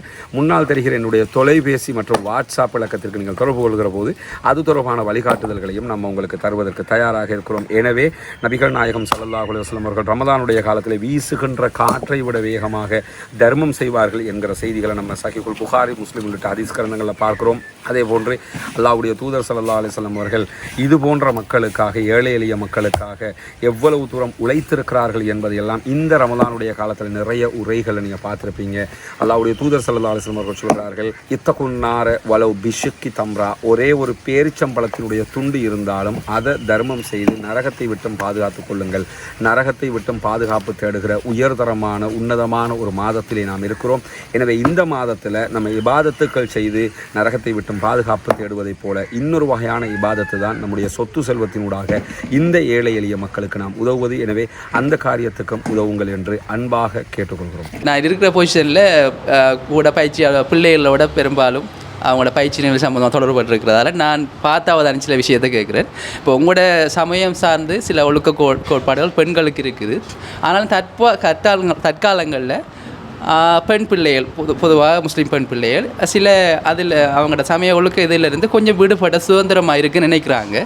அது உங்களுக்கு எதிர்காலத்தில் இப்படி அந்த உங்களோட ஒழுக்க கோட்பாடுக்கு ஏற்ற மாதிரி இருக்குமா, இல்லை நீங்கள் அவங்கள இல்லை அந்த குறிப்பிட்ட அந்த இதுக்குள்ளே இருக்கணும்னு சொல்லி பணிப்பீங்களா? உதாரணத்துக்கு இப்போ அந்த போட்டு வர பருதா கூட மொத்தம் முடிக்கணுமன்றது இப்போ அவங்க விரும்புகிறாங்கல்ல, தாங்க கொஞ்சம் ஃப்ரீயாக இருக்கிற டைமில். அடுத்தது இப்போ நாங்கள் இப்போ ட்ரைனிங் ப்ளேஸ் பண்ணுற கூட இப்போ அவங்களோட பிரதேசத்துக்கு அண்மையில் இருக்கிற இடங்களில் ப்ளேஸ் பண்ணிடலாம் விரும்புகிறாங்கல்ல. ஏன்னா கொஞ்சம் தூர இடம் வேண்டாம், பஸ்ஸில் போயிட்டு வரலாம் தானே சார், சும்மா கொஞ்சம் ட்ராவல் பண்ண ஒரு எக்ஸ்பீரியன்ஸ் கிடைக்கும். அப்படி கொஞ்சம் இதுக்குள்ளே வராங்க அவங்க, மற்ற இப்போ மோட்டார் சைக்கிள் ஓடுறாங்க. அப்படி சில இதுகள் அதுலேருந்து கொஞ்சம் சுதந்திரமாகி வராங்க. அதை நீங்கள் ஏற்றுக்கொள்ளுங்க, உங்களோட சமய ரீதியாக உங்களோட எதிர்காலங்கள் இதை ஏற்றுக்கொள்வீங்களா, இல்லை திரும்ப அவங்கள இல்லை இந்த கட்டுக்கோப்புகளாக நீங்கள் இருக்கணும்னு சொல்லி அவங்கள ஏதோ ஒரு வகையில் பேரண்ட்ஸ் வழியாகவோ அல்லது அவங்களோட வாழ்க்கை ரீதியாகவோ கட்டுப்படுத்துவீங்களா என்றது என்ற ஒரு இது. உண்மையிலேயே ரொம்ப முக்கியமான ஒரு கேள்வி. அவங்களோட கேள்வி என்னென்னா, இஸ்லாமிய பெண்களுக்கென்று இஸ்லாம் மார்க்க ரீதியாக சில கட்டுப்பாடுகள் கடப்பாடுகளை பெண்களுக்கும் இருக்கிறது, ஆண்களுக்கும் இருக்கிறது. ஆடை முறையில் பெண்களுக்கு நீங்கள் பார்க்கும்போது தெரியும், பெண்களுக்கு இப்படி வச்சிருக்கிறாங்க. ஆனால் இஸ்லாமிய பெண் பிள்ளைகளை பார்க்கும்போது பிள்ளைகள் என்ன பண்ணுறாங்கன்னா, கொஞ்சம் நம்ம இன்னும் கொஞ்சம் மாடர்னாகவும்னு நினைக்கிறாங்க, கொஞ்சம் சோசியலிசமாக மாறுவோம்னு நினைக்கிறாங்க, கொஞ்சம் சுதந்திரமாகணும்னு நினைக்கிறாங்க. இதை நீங்கள் கண்ட்ரோல் பண்ணுவீங்களா என்பது தான் கேள்வி. முதலாவது விவகாரம் என்னென்னா பிரதர், இங்கே யாரையுமே நாங்கள் மத ரீதியாக நாங்கள் கண்ட்ரோல் பண்ண முடியாது. எந்த ஒரு ஆலிமுக்கும் கண்ட்ரோல் பண்ண முடியாது, எந்த ஒரு நிர்வாகத்துக்கும் கண்ட்ரோல் பண்ண முடியாது. எந்த ஒரு பள்ளிவாசல் நிர்வாகமும் நீங்கள் இப்படித்தான் இருக்கணும்னு ரூல் போட்டு கண்ட்ரோல் பண்ணுறது கிடையாது. ஆரம்பத்தில் மார்க்கம் தெரியாமல் அப்படி சிலது செஞ்சாங்க. ஊர் வளமை இன்றைக்கும் இருக்குதுல்ல, கோவில் வளமை, இது பள்ளிவாசல் வளமை, இப்படி வச்சுக்கிடுவாங்க. இந்த வளமைகளை இஸ்லாம் இந்த வளமைகளை ஏற்றுக்கிறல. இஸ்லாம் சொல்லுகிற வளமை என்னென்னா, உங்களுக்கு நாங்கள் எடுத்து சொல்வது மட்டும்தான் நபியினுடைய வேலை என்று இஸ்லாம் சொல்கிறது. நாங்கள் எடுத்து சொல்லுவோம், நீங்கள் விரும்பினா ஏற்றுக்கலாம், விரும்பலைன்னா நீங்கள் எந்த வழியை தேர்வு செஞ்சாலும் மறுமையில் தோற்று போவது நீங்கள். இஸ்லாம் பெண்களுக்கு கொடுக்கக்கூடிய இந்த ஆடை முறையில் என்ன சொல்லுதுன்னு கேட்டால், நீங்கள் இந்த கைகள், இந்த மணிக்கட்டுக்கு பிறகுள்ள இந்த பகுதிகளை நீங்கள் திறந்துக்கிறலாம். அதே மாதிரி கரண்டைக்கு கீழுள்ள பகுதிகளை திறந்துக்கிறலாம், முகத்தை திறந்துக்கிறலாம். மற்ற பகுதிகளை பெண்கள் உடலை மறைக்க வேண்டும் என்று இஸ்லாம் சொல்கிறது. எப்படி மறைக்கணும், எந்த ஆடையால் மறைக்கணும்னா, இப்போ இங்கே பார்த்தீங்கன்னா இங்கே இருக்கக்கூடிய சகோதரிகள் தங்கச்சிகள் எல்லாருமே ஹபாயாங்கிற ஒரு கருப்பு நிற ஆடை, அந்த பிள்ளை வந்து கலரில் கொடுத்துருக்குறாங்க, இந்த மாதிரியான ஆடைகளை அவங்க அணிஞ்சிருக்கிறாங்க. அதே நேரத்தில் இதுதான் இஸ்லாமிய ஆடையா என்று பார்த்தீங்கன்னா இதுதான் இஸ்லாமிய ஆடை இல்லை, உடம்பை மறைக்கணும், அவ்வளோதான். நீங்கள் ஒரு உதாரணமாக ஒரு சல்வாரை உடுத்து இறுக்கம் இல்லாமல் உடம்பை ஒரு பெண்ணுக்கு மறைக்க முடியும்னு அவன் நினைப்பான்னா, தலையை மறைச்சாச்சு, இப்போ நான் சொன்ன விதத்தில் உடம்பை மறைக்க முடியும்னு அவன் நினைச்சான்னு சொன்னால் அது இஸ்லாமிய ஆடை தான். இஸ்லாம் வந்து கோட்பாட்டை தான் சொல்லுது. இவங்க ஏன் அப்போ இந்த மாதிரி ட்ரெஸ் பண்ணுறாங்கன்னா இது ஈஸியாக இருக்கும், அதுக்காக பண்ணுறாங்க, வேறு எதுக்கும் பண்ணலை. வீட்டில் கொண்டே மாட்டி வச்சிடலாம், கழுவிட்டாங்கன்னா மாட்டி வச்சிருவாங்க, அப்படியே மாட்டிக்கிட்டு வந்துடலாம், ஈஸியாக இருக்கும், அதுக்காக வேண்டி போடுறாங்க. இன்னும் சொல்ல போனால் ஆரம்பத்துலலாம் கலரில் உடுத்துக்கிட்டு இருந்தாங்க, கருப்பில் உடுத்துக்கிட்டு இருந்தாங்க. இப்போ பெரும்பாலும் நீங்கள் பார்க்கலாம், பிள்ளைகள் எல்லாம் கலரில் உடுக்கக்கூடிய காட்சிகள் எல்லாம் மாறிக்கிட்டு வருகிறது. இந்த ஆடை முறையில் இது இப்படி நீங்கள் இருந்தால் உங்களுக்கு மறுமையில் வெற்றி கிடைக்கும், உலகத்திலும் பாதுகாப்பு கிடைக்கும் என்பதை இஸ்லாம் எங்கள் மக்களுக்கு சொல்லுகிற தத்துவம். நான் இதெல்லாம் ஏற்றுக்கிற முடியாது என்று ஒருத்தர் நினைச்சாங்கன்னா அதை யாரும் இங்கே போய் வலிக்கட்டாயமாக திணிக்க முடியாது. இஸ்லாத்தில் மார்க்கத்திலேயே இஸ்லாம் என்ன சொல்லுதுன்னு கேட்டால், இந்த மார்க்கத்தில் லா இக்ராஹ ஃபித்தீன், குர்ஆன்ல அரபு வாசகத்தை தான் நான் உங்களுக்கு சொல்கிறேன். இந்த மார்க்கத்தில் எந்த விதமான நிர்பந்தமும் கிடையாது. ஒருத்தர் ஒரு முஸ்லீம், நான் முஸ்லீமாக இருக்கிறேன், நான் நினைக்கிறேன் நாளைக்கு நான் ஹிந்துவாக மாறப்போறேன்னு, இறைவனுக்கு ஏதாவது குறையா? இறைவன் நீ இப்படி இருந்தால் உனக்கு சொர்க்கத்தை தருவேங்கிறாரு. நீ போக நினைச்சா போ, மறுமையில் உன்னை பார்த்துக்கிறேன், அவ்வளவுதான். மார்க்கத்தையே மாற்றிக்கிற நினைச்சாங்கன்னா அது அவர்களை பொறுத்தது. ஆனால் இந்த வழிகாட்டுதல் அவர்களுக்கு இந்த உலகத்தில் நல்லதா கெட்டதா லாஜிக்கை தான் நாங்கள் பார்க்குறோம். எப்படி பார்க்குறோம்? இன்னைக்கு நம்ம இருக்கக்கூடிய நவீன யுகத்திலேயே ஆடை ஒழுங்குல ஒரு பெண் எப்படி இருக்கணுங்கிறத யார் தீர்மானிக்கிறா என்று பார்த்தீங்கன்னா, பெண்ணு தான் யதார்த்தமாக தீர்மானிக்கிறாவான்னா பெண்ணு தீர்மானிக்கலை. நம்ம நினச்சிக்கிட்டு இருக்கிறோம். ஒரு சில இடங்களில் பெண்ணு தீர்மானிக்கிறாங்க, பெரும்பாலும் ஊடகங்களும் ஆண்களும் தீர்மானிக்கிறார்கள். ஊடகங்கள் உதாரணமாக ஒரு விளம்பரம் என்று வந்தால் விளம்பரத்துக்கு யார் காட்சிப்படுத்த? ஒரு கார் விளம்பரங்க, மாருதிக்கு விளம்பரம் பண்ணணும், பிஎம்டபிள்யூக்கு விளம்பரம் பண்ணணும். பிஎம்டபிள்யூக்கு விளம்பரம் பண்ணனா நல்லா ஓடுது, நல்லா டிரைவிங் பண்ணலாம், இப்படி தானே விளம்பரம் பண்ணணும். அது எதுக்கு ஒரு மாடலை கொண்டாந்து வச்சு விளம்பரம் பண்ணுறான்? ஒரு அரை குறை ஆடையோட ஒரு பொம்பளை பிள்ளையை கொண்டாந்து வச்சு விளம்பரம் பண்ணுவான். என்ன காரணம்னா, இப்படி காட்டு அவளுக்கும் அந்த காருக்கும் சம்மந்தம் இருக்குதா? சம்மந்தம் கிடையாது. அவளை அழகாக காட்டினதுனால கார் நல்லா ஓடுமா? ஆக்சிடென்ட் ஆகாதா? இன்னும் சொல்ல போனால் அவளை முன்னாடி வச்சா தான் ஆக்சிடென்ட்டே ஆகும். அப்படி இருக்கும்போது என்ன பண்ணுவாங்கன்னு கேட்டால், ஒரு மாடலை கொண்டு வந்து விளம்பரம் பண்ணுவாங்க. சோப்பு இருக்குது, என்னைக்காவது ஒரு சோப்புக்கு ஒரு ஆம்பளை விளம்பரத்துக்கு வந்து பார்த்துருக்கீங்களா? ராணி சோப்பில் இருந்து இன்னைக்கு இருக்கிற சன்லைட் சட்டை துவைக்கிறது, ட்ரெஸ்ஸு, அதுக்கே யார் வந்தா? சன்லைட்னு ஒரு பொம்பளை பிள்ளையை தானே கொண்டு வந்தாங்க. என்னைக்காவது ஒரு ஆம்பளையை கொண்டு வந்திருக்கீங்களா? கொண்டு வரலை. ஒரு வாட்ச் விளம்பரம் யாரை கொண்டு வருவாங்க? பொம்பளை. ஈவன் இந்த மைக்க விற்கணும்டா கூட அழகான குரலில் பாடுகிறார் என்று ஸ்ருதிஹாசனை கொண்டாந்து வைப்பாங்க, அல்லது வேறொரு நடிகையை கொண்டாந்து வைப்பாங்க. என்ன காரணம்னா, இது யாருடைய திட்டம்? இதெல்லாம் எடுக்கக்கூடிய முக்காவாசி டைரக்டர் யாரு? பொம்பளையா ஆம்பளையா? சினிமாவில் நீங்கள் எடுத்துக்கிட்டீங்கன்னா அதிகமான 100க்கு 99% சினிமா டைரக்டர்ஸ் யாரு? ஆண்கள் தானே. பொம்பளை அங்கே இங்கே ஒவ்வொரு சின்ன சின்ன இடங்களில் மேலே வரக்கூடிய சில பெண்கள் இருக்கிறாங்களே தவிர, ஈவன் ரஜினிகாந்துடைய மகள் ஐஸ்வர்யாவாலேயே சினிமா துறையில் முன்னுக்கு வர முடியாமல் போயிடுச்சு. என்ன காரணம்னா, ஆதிக்கம் நம்மக்கிட்ட தான் இருக்குது. அப்போ நம்ம தான் தீர்மானிக்கிறோம். இப்படி தீர்மானிக்கிற இடத்துல இஸ்லாம் என்ன சொல்லுதுன்னா, நீ தீர்மானிக்க முடியாது, அவள் தீர்மானிச்சு கொடுங்க. கட்டளை இது, உடலை மறைச்சிக்கிறேன்னு. உதாரணமாக நீங்கள் யூடியூப்பில் போய் பார்க்கலாம். நடிகை மோனிகா இஸ்லாத்துக்கு வந்தாங்க. நடிகை மோனிகா இஸ்லாத்தை ஏற்றுக்கிட்டவங்க இது மாதிரி ஆடை அணிஞ்சிக்கிட்டு வருவாங்க. ஏன் நீங்கள் இப்படி ஆடை அணிஞ்சிக்கிட்டு வந்தீங்கன்னு சொல்லும்போது, நான் நடிகை, ரொம்ப சம்பாதிக்கிறேன், ஆனால் எனக்கு அன்கம்ஃபர்டபுளாக இருக்குது, 4 இடத்துக்கு போகும்போது நான் நடிகைங்கிறதுனால சில்மிசம் பண்ணுறாங்க, அங்கே சொல்கிறாங்க இங்கே சொல்கிறாங்க, வேறு விதமாக பார்க்குறாங்க. அப்போ அவளாக உணர்கிறாள், என்னை இப்படி பார்க்குறாங்க, இப்படி பார்க்கக்கூடாது, எனவே நான் என்னுடைய ஆடை முறையை மாற்றிக்கிட்டா எனக்கு பாதுகாப்பு நினச்சிக்கிட்டு அவங்க யாருமே போய் மோனிகாக்கு நீங்கள் இஸ்லாத்துக்கு வந்துட்டியே, இனிமேல் அபாயா தான் போடணும்னு யாரும் சொல்லல. அவள் போட்டுக்கிட்டே தான் இஸ்லாத்துக்குள்ளே வந்தா. அதே மாதிரி லாரன் பூத்து வந்தாங்க. எத்தனையோ பேர் இஸ்லாத்துக்கு இன்னைக்கும் இஸ்லாத்துக்குள்ளே இருந்துக்கிட்டு தான் யுவன் சங்கர் ராஜா இசையமைச்சிக்கிட்டு இருக்கிறாரு. யுவன் சங்கர் ராஜா இஸ்லாமியர் தான். இஸ்லாத்துக்குள்ளே அவருடைய மனைவி அந்த மாதிரி ஆடைகள் தான் கொடுக்குறாங்க. அவர் இசையமைச்சுக்கிட்டே இஸ்லாமியராக இருக்கிறாரு. நீங்கள் இஸ்லாத்துக்கு வந்துட்டீங்க, இஸ்லாம் ஏற்றுக்கொள்ளவில்லை, நீங்கள் இஸ்லாத்துக்கு வந்துட்டீங்க, இசையை விடலைன்னு சொன்னால் கொண்டு விடுவோம்னு யாராவது சொன்னாங்களா? அது அவர் இறைவனுக்கும் அவருக்கும் உள்ளது. யாரும் மார்க்கத்தை திணிக்க முடியாது. ஆனால் இந்த ஆடையினால் நலவா கெடுதியாங்கிறத நம்ம லாஜிக்கலி பார்த்தோம்னா நாங்கள் நினைக்கிறோம் நலவுன்னு. உதாரணமாக நீங்கள் எடுத்துக்கிட்டிங்கன்னா, நமக்கே தெரிந்த ஏற்றுக்கொள்ள முடியாத, காலம் கடந்து மன்னிக்க முடியாத ஒரு படுகொலை தான் சகோதரி வித்யாவினுடைய படுகொலை. யாழ்ப்பாணத்தில் ஓஎல் மாணவி, ஓஎல் தான் படிச்சுக்கிட்டு இருந்தாங்கன்னு நினைக்கிறேன், வித்யா படுகொலை செய்யப்பட்டாங்க. யாராவது ஜீரணிக்க முடியுமா? சீமாவினுடைய மரணத்தை யாராவது ஜீரணிக்க முடியுமா? இப்படி இலங்கையில் நடந்த இந்த படுகொலைதாரிகள் சொன்ன வாக்குமூலங்கள் என்னங்கிறத நீங்கள் எடுத்து பாருங்க. காமுக பார்வை எங்கிருந்து உருவாகிறது என்கிறத பார்க்குறாங்க. அதில் நீங்கள் எடுத்துக்கிட்டிங்கன்னா, நாங்கள் இப்படி ஆடை அணிஞ்சா எங்கள் மாடலாக இருக்கிறோம், அழகாக இருக்கிறோம்னு சொன்ன யாராவது அதே ஆடையோட அரசியலுக்கு வந்து பார்த்துருக்கீங்களா? உண்மையிலேயே ஹிருணிகா பிரேமச்சந்திர ஒரு மாடல் அழகியா இல்லையா? அவள் அரசியலுக்குள்ளே வரும்போது எப்படி வந்தா? அந்த பிகினி ட்ரெஸ்ஸோடு வந்தாலா? சந்திரிகா அம்மையார் மாதிரி சாரி உடுத்து என்ன பண்ணாங்க? சாரியை உடுத்தி இது வரைக்கும் கையை மறைச்சிக்கிட்டு இன்றைக்கும் அவங்க சாரியோடு தானே இருக்கிறாங்க. ஹிருணிகா பிரேமச்சந்திரியாக இருந்தாலும் சரி, சந்திரிகா பண்டாரநாயக்கியாக இருந்தாலும் சரி, யாராக இருந்தாலும் ஒரு நடிகையாக இருக்கிறாங்க. அரசியலுக்குள்ளே வர்றாங்க. வரும்போது ஆடையை அவங்க மாற்றிக்கிறாங்க. ஏன் மாற்றுறாங்கன்னா நடிப்புக்கு இது உகந்ததுன்னு நினைக்கிறாங்க, யதார்த்தத்துக்கு இது நல்லதில்லை. அப்போ யதார்த்தத்துக்கு மாற்றுவோம்னு மாற்றுறாங்கன்னா நாங்கள் என்ன சொல்கிறோம்னா, இஸ்லாம் என்ன சொல்லுதுன்னா நீ யதார்த்தமாக இருந்துட்டு போயிரு. டெல்லிங்கிறது கொழும்பு மாதிரியா? இந்தியாவினுடைய தலைநகர் டெல்லி. டெல்லியிலேயே மருத்துவக் கல்லூரி மாணவி ஓடுகிற பஸ்ஸில் 9 பேரால் கற்பழிக்கப்பட்டாங்களா இல்லையா? கற்பழிக்கப்பட்டவர்கள் கொடுத்த வாக்கும் அதில் 3 பேர் மேபி செத்துட்டாங்க, மற்றவங்களுக்கு டெத் சென்டென்ஸ் கொடுத்து வச்சிருக்கிறாங்க, மரண தண்டனை கொடுக்கப்பட்டிருக்கு. அவங்க கொடுத்த வாக்கு மூலம் இன்றைக்கும் இருக்கிறது. நீங்கள் எடுத்து பார்த்தீங்கன்னா என்ன சொல்கிறாங்கன்னா, இந்த அவங்கள எங்களுக்கு கவர்ந்தது, அப்படியானது இப்படியானது, இந்த மாதிரி இந்த கற்பழிப்புகள், இந்த மாதிரி விவகாரங்கள் அரபு கண்ட்ரியில் ஒப்பீட்டளவில் ரொம்ப ரொம்ப ரேராக இருக்கிறது நீங்கள் பார்க்கலாம். நம்ம கண்ட்ரியில் அதிகமாக இருக்கும். அதுக்கான காரணம் என்னென்னா, ஆண்களுடைய இந்த பார்வைக்கு மறைப்பு போடப்பட்டிருக்கு. விளம்பரங்களில் இப்போ சில அரபு நாடுகள் இந்த செகுலரிசம் உள்ள வர்றதுனால அனுமதிச்சுக்கிட்டு இருக்கிறான். இன்றைக்கும் ஈரானில் நீங்கள் எடுத்துக்கிட்டிங்கன்னா விளம்பரத்தில் கூட பொம்பளை பிள்ளைகளை காட்ட முடியாது, ஆப்கானிஸ்தானில் காட்ட முடியாது. அதை தான் விமர்சிப்பாங்க. ஆப்கானிஸ்தானில் பொம்பளை பிள்ளைகளுக்கு டிவியில் நடிக்க முடியலைம்பாங்க. அது சில கட்டுப்பாடுகள் அவங்க மார்க்கத்தை புரியாமலே வச்சுக்கிட்டு இருக்கிறாங்க, அது வேற.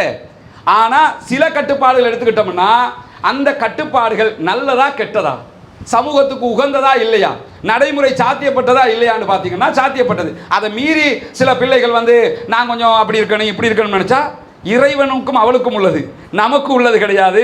நாங்கள் இப்போ நீங்களே பார்ப்பீங்க, நிறைய இப்போ இங்கே இருக்கிற பிள்ளைகளாக இருந்தாலும் வெளியில் இருக்கக்கூடிய பிள்ளைகளாக இருந்தாலும் எத்தனையோ பிள்ளைகள் ரோட்டில் வேறு மாதிரி உமாரியா இருக்கிறாங்கல்ல, பாடகி உமாரியா, அவள் முஸ்லீம் பிள்ளை தானே. பாடகி உமாரியா சிரசில் பாட்டு படிச்சுக்கிட்டு இருக்கிறாள். அவள் யார்? முஸ்லீம் தாப்பனுக்கு பிறந்த முஸ்லீம் பிள்ளை தான். ஆனால் யாராவது உமாரியாவை கொலை மிரட்டல் விடுத்தார்கள் எங்கேயாவது கேள்விப்பட்டிருக்கீங்களா? கேள்விப்பட மாட்டீங்க. என்ன அது அவ தேர்ந்தெடுத்து கொண்டது, இதை இவர்கள் தேர்ந்தெடுத்து கொண்டது. இஸ்லாம் சொல்வதை நீங்கள் தேர்ந்தெடுக்கவும் முடியும், தேவையில்லை என்று ஒதுக்கவும் முடியும். நாளை மறுமையில் இதை தேர்ந்தெடுத்தால் நன்மை என்று இறைவன் சொல்லுகிறான். உலகத்திலும் பல நன்மைகள் இருப்பதை கண்ணுக்கு முன்னாடி பார்க்கிறோம். அந்த அடிப்படையில் தான் அது கொடுக்கப்படுகிறதே தவிர நாங்கள் யாருக்கும் எந்த திணிப்பும், எந்த மதரசாலையோ எந்த பள்ளிவாசல்லையோ ஒரு புள்ள சல்வாரை உடுத்துக்கிட்டு போகிறோம், அபாயா உடுக்கலன்னு பள்ளியிலேருந்து உங்களை நாங்கள் இடைநீக்கம் பண்ணுறோம்னு சொல்லி பண்ண மாட்டாங்க. மரணிச்சா அவங்கள அடக்க மாட்டோம்னு தான் பண்ண மாட்டாங்க. இலங்கை வரலாற்றில் மரணித்தவர்களுடைய உடலை பொறுப்பேற்க முடியாது என்று இஸ்லாமிய சமூகம் சொன்ன ஒரே சந்தர்ப்பம் ஜஹ்ரானையும் அவனுடைய ஆட்களை மட்டும்தான். அவங்க இஸ்லாத்தில் இல்லாத ஒரு காரியத்தை இப்படி ஒரு மாபாதகத்தை செஞ்சுட்டாங்க, பாடியை எங்களுக்கு வேணாமன்ட்டோம். அது இல்லாமல் அறகுறையா உடுத்துட்டு போறா, ஊருக்குள்ள வேற மாதிரி நடந்திருப்பா, அவன் மௌத்தா போனாலும் கூட அடக்கிடுவோம்.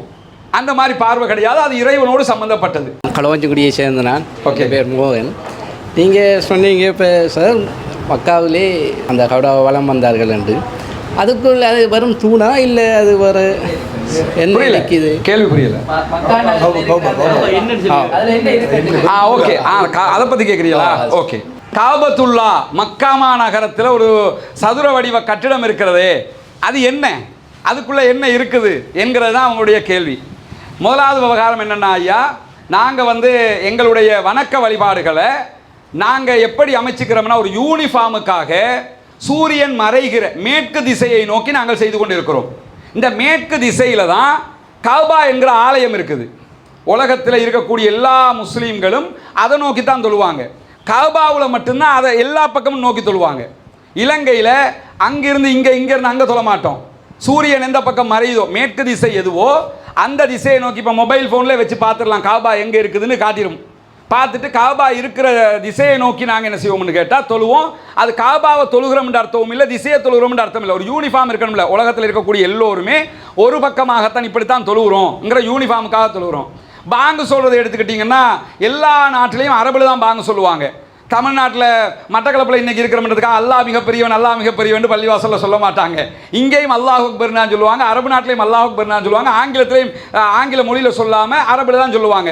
ஒரு யூனிஃபார்முக்காக இதெல்லாம் பண்ணிக்கிட்டு இருக்கிறோம். இந்த அடிப்படையில் மக்கமா நகரத்தில் கஅபா என்கிற ஆலயம் இருக்குது. அந்த ஆலயத்தை நோக்கி தான் நாங்கள் தொழுகிறோம். அந்த ஆலயத்துக்குள்ளே என்ன இருக்குதுன்னு பார்த்தீங்கன்னா ஒன்றுமே இல்லை. அந்த ஆலயம் அப்போ எதுக்காக உருவாக்கப்பட்டுச்சு என்று பார்த்தீங்கன்னா, உலகத்தில் ஆதாம், முதல் மனிதர் ஆதாம், அவங்களுடைய மனைவி ஏவாள், இது நம்ம எல்லோரும் நம்புகிற பெரும்பாலானவங்க நம்பக்கூடிய நம்பிக்கை. இஸ்லாமும் முதல் மனிதராக ஆதாமை தான் கற்றுத்தருகிறது. ஆதாம் அவர்கள் பூமிக்கு அனுப்பப்படுகிற போது வணங்குவதற்காக எழுப்பிய முதல் ஆலயம் அதுதான். ஆதாம் தான் முதல்ல எழுப்புறாங்க. அதற்கு பிறகு அது சிதிலமடைந்து போகிறது. இப்ராஹிம் ஆபிரகாம் வர்றாங்க. இப்ராஹிம் அவருடைய மகன் இஸ்மாயிலரும் சேர்ந்து தான் என்ன பண்ணுறாங்கன்னா அந்த ஆலயத்தை புனர் நிர்மாணம் பண்ணி கட்டுறாங்க. அதற்கு பிறகு மக்காவினுடைய மக்கள் கட்டினாங்க. இன்னைக்கு நம்ம பார்க்குற கஅபா ஆலயம் வந்து பேஸ்மெண்ட்டு ஆதாம் கட்டியது, மேலே இருக்கிறது எல்லாமே மக்காவை சேர்ந்த.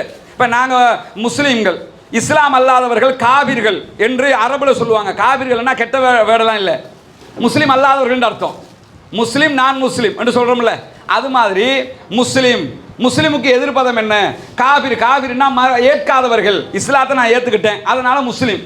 இஸ்லாத்தை ஏற்றுக்கலன்னா அவர் காபிர். அரபு வேர்டு அது. இஸ்லாத்தை ஏற்காதவர் தமிழில் சொன்னால் இன்ட்ரெஸ்டாக இருக்குது. இஸ்லாத்தை ஏற்காதவர் காபிர்னு சொன்னால் அதனை காபிருங்கிறியே அப்படின்றவாங்க. அது கெட்ட வார்த்தை ஒன்றும் கிடையாது, இப்படியான வார்த்தை. அப்போ மக்காவினுடைய காலத்தில் இன்னைக்கு நாங்கள் யாரை காபிர்னு சொல்கிறோமோ அவங்க தான் அந்த ஆலயத்தை கட்டினாங்க. முகமது நபி கட்டலை, அவங்க கட்டிய ஆலயம் தான் இன்றைக்கும் இருக்குது. அதுக்கு பிறகு புனர் நிர்மாணங்கள் நடந்தது. அந்த ஆலயத்துக்கு உள்ளதான் இப்போ ஆதாமுடைய காலத்தில் பள்ளிவாசலுக்குள்ளே தானே நாங்கள் தொழுகிறோம். பள்ளியை கட்டி போட்டு வெளியே தொழுகிறோமா? வெளியே தொழலை, பள்ளிக்குள்ளே தான் நாங்கள் தொழுவோம். இப்படி பள்ளி இருந்தால் 4 செவர் இருக்கும், உள்ளே தான் தொழுவோம். இது மாதிரி ஆதாமுடைய காலத்தில் அந்த செவ்வக வடிவ கட்டிடத்துக்கு உள்ளே தான் தொழுதாங்க. அதுக்கு பிறகு ஆபிரகாமுடைய காலத்திலையும் அதுக்குள்ளே தான் தொழுதாங்க. பிறகு வந்த பல ஆயிரக்கணக்கான காலங்களையும் அதுக்குள்ளே தான் தொழுதாங்க. ஈவன் முகமது நபி அவர்களுடைய காலத்திலையும் அதுக்குள்ள தொழுத சந்தர்ப்பங்கள் தான் இருந்தது. பிற்பட்ட நாட்களில் மக்கள் ஜனத்தொகை பெருகி அதிகரித்ததோடு என்ன பண்ணிட்டாங்கன்னு சொன்னால் அதை சுற்றி தொழுகிற அந்த கட்டமாக மாறிடுச்சு. உள்ளே போய் தொலை போனால் எல்லாருக்கும் தொழ முடியாது. அதனால தான் அந்த செவ்வக வடிவ கட்டிடத்தை பக்கத்தில் ஒரு பாதி அரைவட்ட வடிவத்தில் ஒரு கட்டிடம் சின்னதாக இருக்கிறத பார்த்துருப்பீங்க. அதுக்குள்ளே தொழுகிறதுக்கு முண்டி அடிப்பாங்க. ஏன்னு கேட்டால் அதுக்குள்ளே தொழுதா உள்ள தொழுத மாதிரியான நன்மை கிடைக்கும் என்று முகமது நபி சொல்லியிருக்கிறதுனால அந்த ஏரியாவில் தொழுகிறதுக்கு முண்டி அடிப்பாங்க. எனவே ஆட்கள் அதிகமானதுனால இப்போ அதுக்குள்ளே ஒரு தடவை இப்போ நீங்கள் பார்த்தீங்கன்னா ரமதானுடைய காலம் 25 லட்சம் மக்கள் இருக்கிறாங்க மக்காவில். 25 லட்சம் மக்கள் அந்த செவ்வக வடிவத்தை கட்டிடத்துக்குள்ளே சொல்ல முடியுமா? சான்ஸே கிடையாது. அதனால் வெளியில் நின்று தொழுகிறோம். உள்ளே எதுவுமே கிடையாது, வெறும் கட்டிடம். அந்த காலத்தில் இருந்த லைட்டுகள் இருக்குது தெரியுமில்ல. இப்போ கோவில்களுக்குள்ள பழங்கால லைட்டுகள் இருக்குமில்ல, அது மாதிரி யூடியூப்லேயே அந்த வீடியோக்களை பார்க்கணும் உள்ளே என்ன இருக்குன்னு போட்டிருக்காங்க. அந்த பழங்கால விளக்குகள் இருக்கிறதே தவிர ஆரம்பத்தில் என்ன இருந்ததுன்னா சிலைகள் இருந்தது. அதற்குள்ள முகமது நபி ஏகத்துவத்தை போதிச்சவங்க தானே.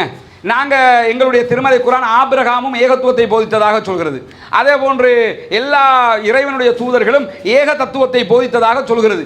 அப்படி இருக்கும்போது ஏக தத்துவத்தை போதித்த நபிமார்களையே சிலைகளாக வடித்து வணங்குகிற மக்களாக அவங்க மாறிட்டாங்க. முகமது நபி ஆட்சியை கைப்பற்றி அரபு தேசம் முழுவதும் முகமது நபியுடைய கண்ட்ரோலுக்குள்ளே வந்துருச்சு. மக்கள் எல்லோருமே இஸ்லாமியர்களாக மாறிட்டாங்கன்னா மக்கள் ஒட்டுமொத்தமாக மாறினதுக்கு பிறகு அவங்க அவர்களுடைய மதத்தையே மாற்றி கொண்டதுக்கு பிறகு சிலைகள் தேவையா? அவங்களுக்கு சிலைகள் தேவைப்படலை. உதாரணத்துக்கு தான் நான் சொல்லிப்பேன், நான் வந்து ஹிந்துவாக மாறிட்டேன், எனக்கு பள்ளி தேவையா? எனக்கு கோவில் தானே தேவை. அப்போ நான் பள்ளியை உடச்சி வீசி விட்டு கோவிலை கட்டிட்டு போயிடுவேன். இது மாதிரி என்ன பண்ணிட்டாங்கன்னா ஒட்டுமொத்தமாக அத்தனை பேரும் இஸ்லாத்தை ஏற்றுக்கொண்டதோடு கஅபா ஆலயத்துக்குள்ளே இருந்த சிலைகளை எல்லாம் எடுத்து ஓரம் கட்டிவிட்டு அதை வணங்கக்கூடிய இடமாக, இஸ்லாம் சொல்லுகிற வழிப்படி வணங்கக்கூடிய ஒரு இடமாக மாற்றிக்கொண்டார்கள். இப்படித்தான் கஅபா ஆலயம் செய்யப்பட்டது. அதில் நீங்கள் பார்க்கலாம், மேலதிகமாக சொல்லிடுறேன். அதில் நீங்கள் பார்க்கலாம், ஒரு மூலையில் ஒரு கருப்பு கல் இருக்கும். கருப்பு கட்டிடம் தான் அது. மூலையில் இன்னொரு கருப்பு கல் இருக்கும். அதுக்கு ஹஜருல் அஸ்வது அப்படின்னு பேர். அஸ்வதுண்டா கருப்பு கல்லுன்னு தான் பேரே அதுக்கு. அந்த கருப்பு கல்லை போய் முஸ்லீம்கள் முத்தமிடுற காட்சியை நீங்கள் பார்ப்பீங்க. அப்போ முத்தமிடுறாங்கன்னா அப்போ அதை வணங்குறாங்களா என்று நம்ம புரிஞ்சுக்கிற கூடாது. நாங்கள் எங்கேயுமே அந்த கட்டிடத்தை வணங்கவும் இல்லை, அந்த கருப்பு கல்லை வணங்கவும் இல்லை. இஸ்லாத்தினுடைய 2வது ஆட்சியாளர் உமர் அவங்க ஆட்சியில் இருக்கும்போது என்ன சொல்லுவாங்கன்னா அந்த கல்லை பார்த்தே பேசுவாங்க. நீ ஒரு கல்லுங்கிறது எங்களுக்கு தெரிஞ்சிருந்தும் முகமது நபி உன்னை தொட்டு முத்தமிட்டதுனால தொட்டு முத்தமிடுறோமே தவிர உன்னை நாங்கள் வணங்கவில்லை. எனவே அங்கே இருக்கக்கூடிய கட்டிடத்தை நாங்கள் வணங்கவும் இல்லை, அந்த கல்லை நாங்கள் வணங்கவும் இல்லை, எதை நாங்கள் வணங்கவும் இல்லை. அதுக்குள்ள வெறும் கட்டிடமாக இருக்குது. சரியா? இவ்வளவு நேரமாக எங்களோட இருந்து எங்களுடைய இந்த கருத்துக்களை கேட்டுக்கொண்டதற்கு உண்மையிலேயே உங்கள் அத்தனை பேருக்கும் நன்றி. நேரம் முடிகிற காரணத்தினால நிகழ்ச்சியை முடிச்சுக்கொள்ள தயாராகிறோம். இந்த நேரத்தில் கேள்வி கேட்ட சகோதரர்களுக்கு திருமறை குர்ஆனுடைய தமிழ் மொழிபெயர்ப்பு உங்களுக்கு நான் அன்பளிப்பு செய்ய விரும்பினா நீங்கள் என்ன செய்யலாம், எடுத்துக்கலாம். கேள்வி கேட்காத சகோதரர்களுக்கும் குர்ஆன் விருப்பம்னா நீங்கள் எடுத்து படித்து பார்க்கலாம். நீங்கள் கேள்வி கேட்ட மாதிரி நிறைய கேள்விகள் கேட்டதுக்கு நாங்கள் அதில் பதில் இருக்கிறது. குர்ஆனுடைய மொழிபெயர்ப்பும் இருக்கிறது. நாங்கள் எங்களுடைய என்ன கருத்துக்களை சொல்கிறோம் என்கிறதையும் அதில் தொகுத்து இருக்கிறோம். ஃப்ரீ டைமில் படித்து பார்த்தீங்கன்னா இன்னும் எங்களை விட உங்களுக்கு இஸ்லாம் புரிஞ்சிடும். இதுதானே அப்போ நமக்கு இன்னும் நிறைய சந்தேகங்கள் தீர்க்கப்படுகிற போதெல்லாம் இன்னும் நம்முடைய உறவு வலுப்பெறும். சரியா?